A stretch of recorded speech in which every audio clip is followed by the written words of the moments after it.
Okay, today we are going to start the chapter number 4, and this chapter is about water. Already you discuss maybe the some part of this in chemistry, and now we are going to start the basic things regarding the water, but some are in little bit more detail. So let's start. So now they're saying that from the, can say, if you see the word land distribution, they said that 71% of the earth surface is covered by oceans. In other words, you can say that the 71% of the earth is covered by water. And the same thing had this, you can say, see in the graphical pie chart, this one. You can see here 71% is the water and 29% the land. In different books, you can find a different percentage. In some books, maybe you'll find 70 point something or 71 point something. So generally, this is 71%. So it doesn't mean that they're going to ask the specific thing that how much percent, but the idea is this one, that more than you can say 70% or 71% the earth covered with the water. Now if you will go in further detail of this one, so now oceans and seas contain 97% of the earth water. Now we'll discuss about water. Let's say there is 100% water, and from that 100%, 97% water you will find in the ocean and the seas, and the remaining 3% you will find in lake, you'll find in river, under the ground, and all these things. Only 3% of water on earth is fresh water. Fresh water means it is can be used for drinking and other purposes, irrigation purposes straight away. 97% contain high amount of the salt. You cannot use it directly for any purpose. After that, from that 3% mean that you have the fresh water, and from 3%, 69%, this is about this 3% of this fresh water is deep freeze in ice sheets, or you can say that on in the continent Antarctica, where you have this North Pole and South Pole, it's all ice. Once again, the 100%, if you have water on earth, from that 97% in seas and oceans, and the only 3% is the fresh water. Now see this 3%. In 3%, almost 70% water is where in the form of ice on earth. So this is how the fresh water is distributed further.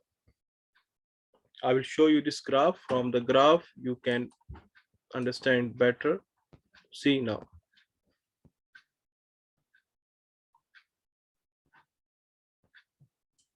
Okay. Now here you can see that is 100% of water. You can see here.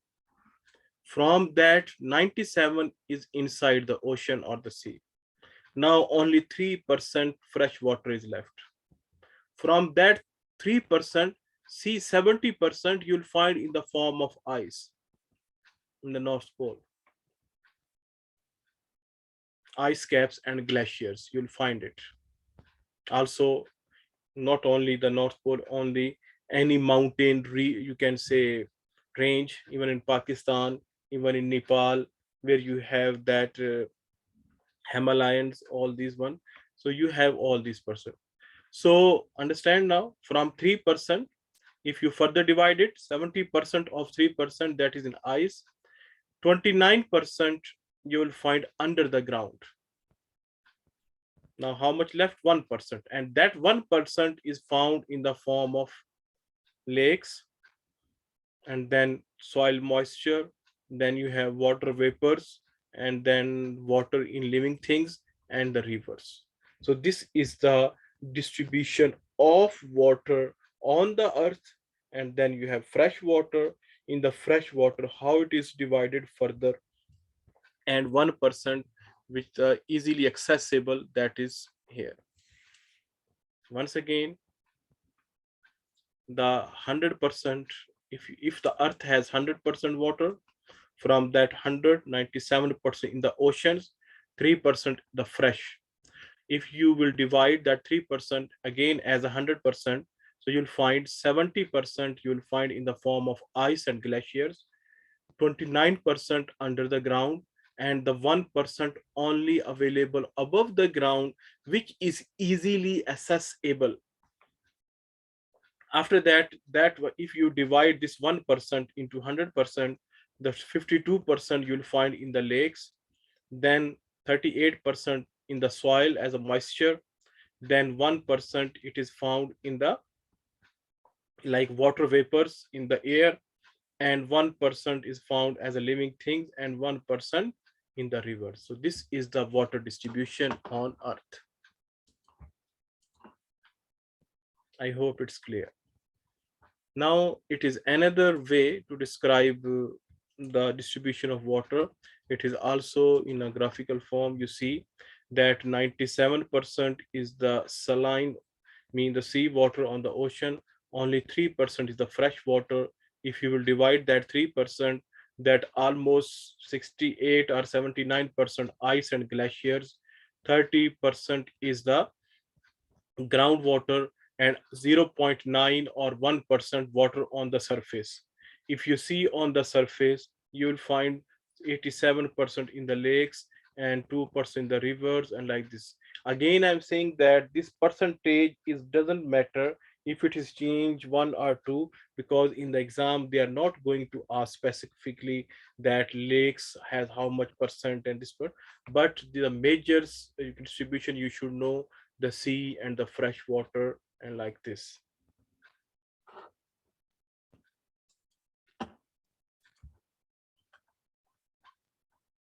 Now we will talk about the water cycle. Now water cycle, I think in chemistry or maybe in bio you did this one. So water cycle, before you will go in the detail of water cycle, there are some terms which will be used in water cycle, so you should be aware of that one. So number one is precipitation. In chemistry, you are using this one as a PPT. Precipitate mean a solid substance which is visible. So here in water cycle, precipitation mean that when the water will be in such a form that it will be more visible, or you can say it will be sometime it is a gas form, and sometime you can find this a solid form. So here precipitation have some examples like snow. When the water is in the form of snow, we'll say it is a precipitation. Then freezing rain, it is like sometimes sleet or hail when it's come down is also precipitation. And the rain, it is also known the precipitation. So the the moisture that reaches the surface in the form of rain, sleet, snow, or hail, so that is known as the precipitation. So this is the first term, you should be aware of that one. After that, surface runoff. These are the things maybe new for you, but really easy.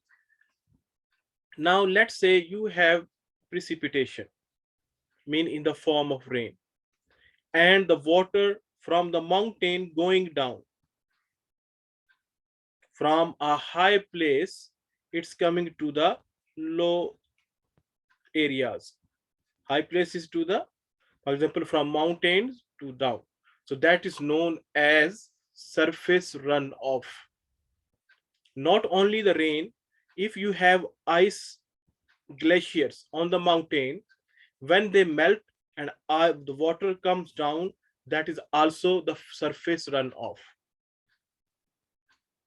When the water moves from high altitude to the lower altitude, or from a high place to the down place, so that is known as surface runoff. It can be due to rain. It can be due to the glacier melting. So that is known as surface runoff from top to down.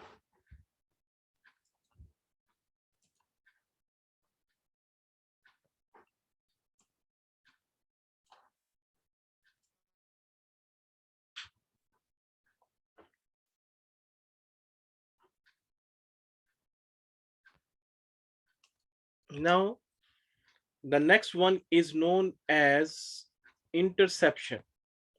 Interception means due to precipitation. You can say due to the rain, when water comes down toward the ground, some amount of the water is left on the trees, on the leaves. So that is known as interception.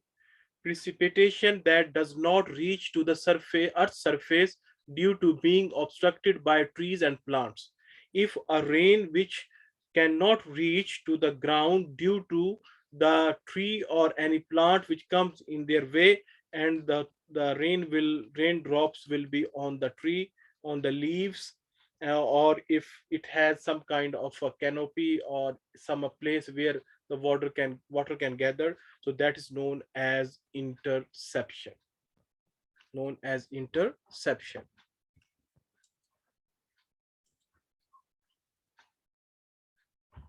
After that, the another term that is known as infiltration. I think we did this one before. Infiltration, when we are doing the agriculture. Infiltration means that, for example, this is your ground. If the water comes on the ground, let's say rainwater or any water comes on the ground, after some time you feed it start to go down in the ground. In other words, you will say that soil is absorbing the water. So when the soil absorbs the water, it goes down, so that's known as infiltration. Not only the soil, it can be the rocks, they can also absorb the water. That's known as infiltration.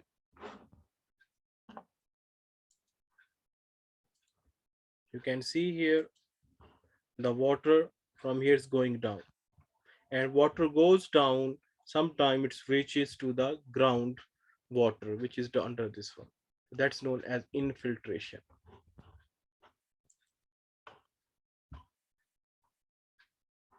Okay, now here we have discussed before the through flow. Before that, we just discussed now surface runoff. We did surface runoff. In surface runoff, the water comes from a height to down like this, from high level to lower level. But in through flow, water flow in one, you can say, height. It's not going down like this.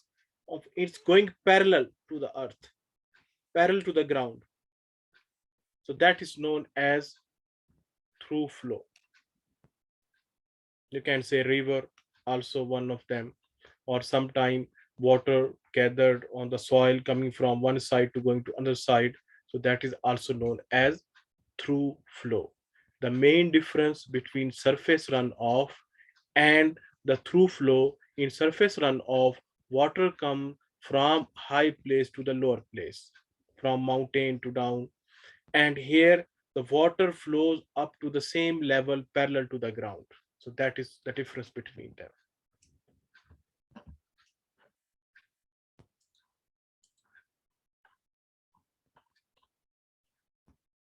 The groundwater flow. Groundwater flow means that the water which is in under the earth, in other words said, the underground water, it also flows from one place to another. So that is known as groundwater flow. Known as groundwater flow. Okay. So here surface runoff from top to bottom, and here this is parallel, and this is the underground water that is flowing. That's known as groundwater flow. the slow horizontal movement of water through rocks. So here down, when you have maybe they find the rocks here is underground water. So that is known as the groundwater flow. Evaporation, you are already aware of that one. It is a process in which a liquid is converting into a gas without boiling. So that's known as evaporation. In evaporation, water vapors from different, you can say, areas, like it can be from the sea, from the river, from the lake. It is going with the sun, I can say, due to sun heat or sunlight, it is converting into vapors and going up. That's known as evaporation.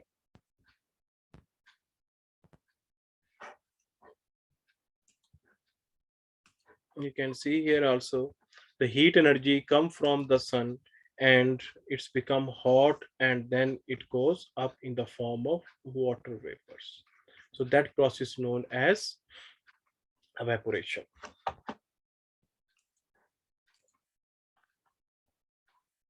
Now the next one is transpiration.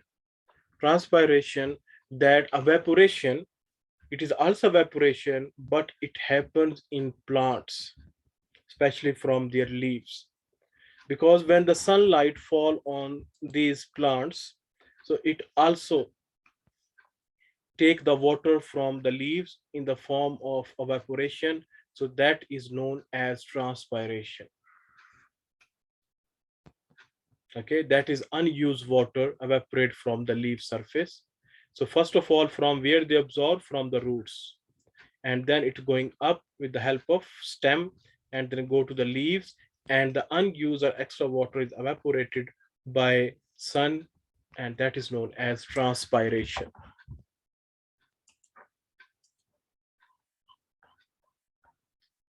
Condensation, in chemistry we have studied that condensation. What is condensation? Condensation is a process in which gas is converted into liquid, and how it happens by cooling. So when evaporate, the water vapors go up due to the evaporation.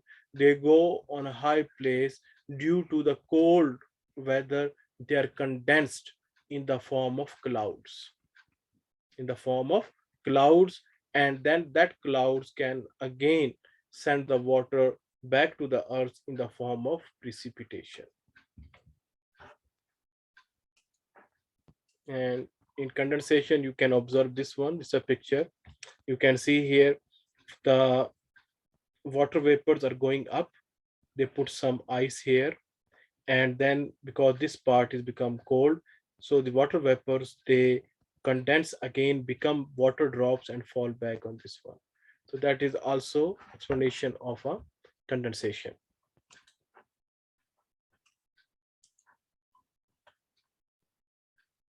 Okay, now here you can see the main process in water cycle. So I make it large. So here the same topics we have just discussed. Now what is that? Here you can say evaporation, then goes up in the form of clouds, mean condensation. Also from the plants, transpiration, water goes up, and then in the form of rain, mean precipitation, or in the form of ice, snow, sleet, hail, it's come down, and then water again comes back to the ground. Then here surface runoff, you have then infiltration going in the ground like this, and again going to the sea. So this is a water cycle in which water is going from us to the atmosphere and comes back again to the ground. So that is known as a water cycle. Any question till here? No. Thank you. Okay. Now this is more detailed. Mean the same process but in more detail. They have drawn in form of a graph, so you can check it here. Then they're saying that if you talk about oceans only, from ocean the water evaporates, goes up, and again the condensation happens and the form of precipitation water comes back. And then if you have the area, there is no ocean, mean from then where the water will evaporate. Water will evaporate nearby reservoirs if they store water in the form of a lake or anything, or if there are the plants or the forest. From the forest, due to transpiration, water goes up. Even from the soil, water goes up, evaporates, and then again it will precipitate and comes down. Or sometime cloud form one place and they come down in the form of precipitate in other place. It also happens. So here on the mountains, when the clouds they convert into snow, they convert into sleet, all these things. So then also you are getting the precipitation which brings the water back. So here you can say surface runoff, then coming down infiltration. This is the water under the ground. Then this is a groundwater outflow like this, and above, just behind the, you can say under the ground, this little level that is known as surface subsurface flow. So this is surface like this. So these are the main, you can say, points which you should keep regarding the water cycle.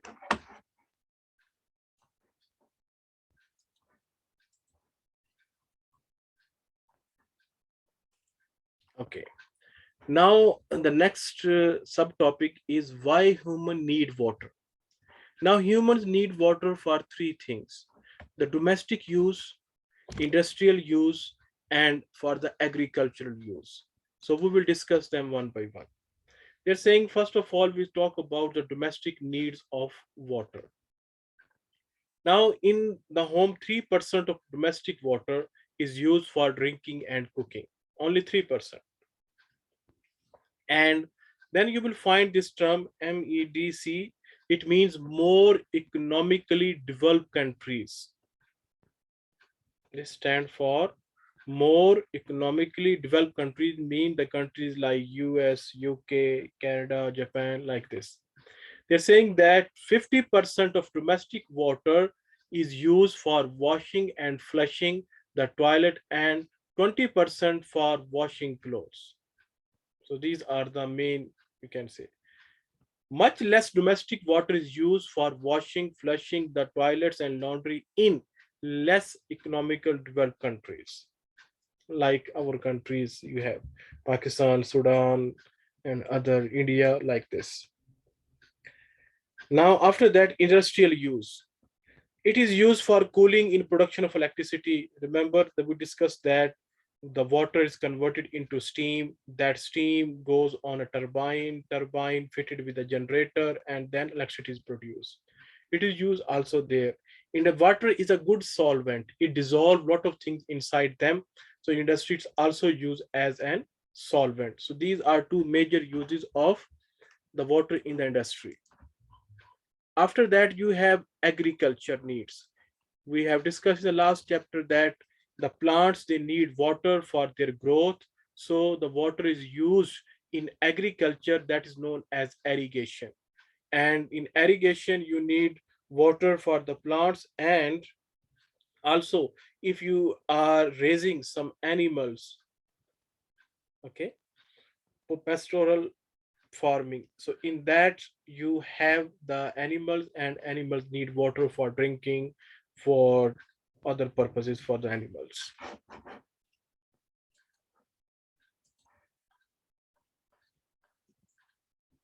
Now we'll talk about the main source of fresh water. Now the main sources of fresh water mean the water supply, from where we can get the water. So first of all, surface water, water in lakes, rivers, and swamps, lakes, rivers. So most of the water is we are getting from these places. So what lakes, this is a lake in front of you, and rivers, you are aware of the rivers. Swamps, this like this. mostly in the forest, if the water is gathered like this. Maybe in National Geographic and some movies you saw this kind of the place, because here it's not present, but in some Arizona and all these places you can find them like this, when water is gathered that under the trees in a larger quantity, that's known as swamps. So you are getting fresh water from these three places. Now the groundwater. Groundwater mean the water in the soil. The water in the soil, that's known as groundwater. Now here we see that under the water in the soil and the in the rocks under the surface of the ground, which are called aquifers. Aquifers. Aqui comes from aqua. Aqua mean water. Aquifers mean the so you can say bodies of water which is found under the ground. See here now, aquifers are found like here under the ground. First of all, this is the surface water. It can be a lake, it can be a river, it can be a swamp, this one. After that, you have the water table, means in the soil, the groundwater down. And if you go more down, then you find the aquifer. Okay. And also the people are taking the water from the ground in the form of well. They are making the well and they are getting the water from there.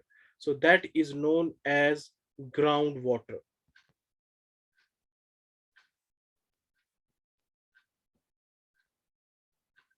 Any confusion?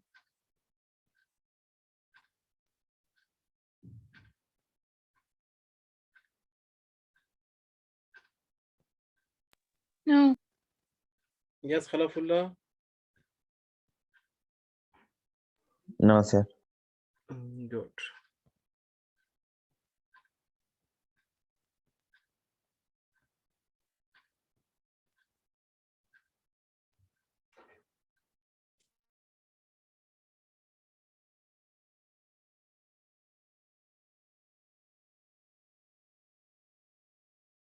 Okay.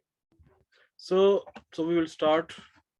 So here we have finished this one. Let's move down. Okay. Then you are getting the water from rivers. And the main example in your Sudan, you have the Nile River. And Pakistan, we also have the river. In Saudi Arabia, we don't have any river. So the water can be taken from rivers by simply dipping a bucket into it.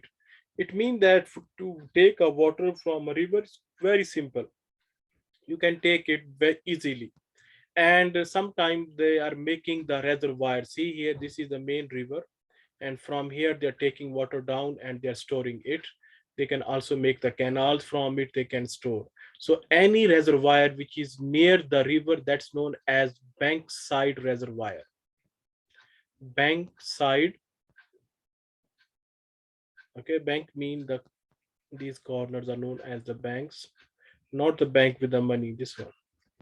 And bankside reservoir mean the reservoir, the storage of water near the bank of the river, so that you can store the water from rivers here also.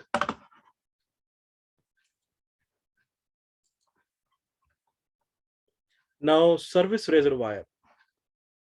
Service reservoir is little bit different from the bankside reservoir. This is in which the water, that portable means you can say water is stored, and this water is used for cleaning and then it is supplied to the house.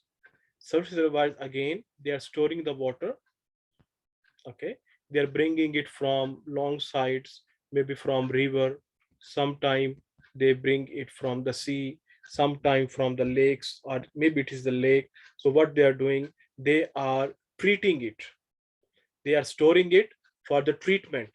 Here is a water treatment plant. So they are treating it, and after that, they are making it drinkable. they are making it drinkable.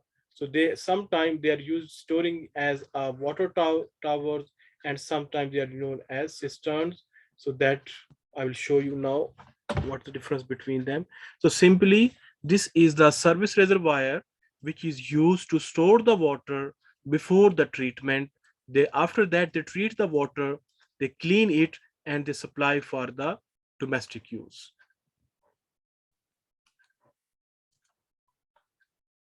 Here, this is water towers. Maybe you saw, because here they are storing the water up here, and after that that water is, you can say, cleaned, and then it will go supply to the homes or in the industry. And this is the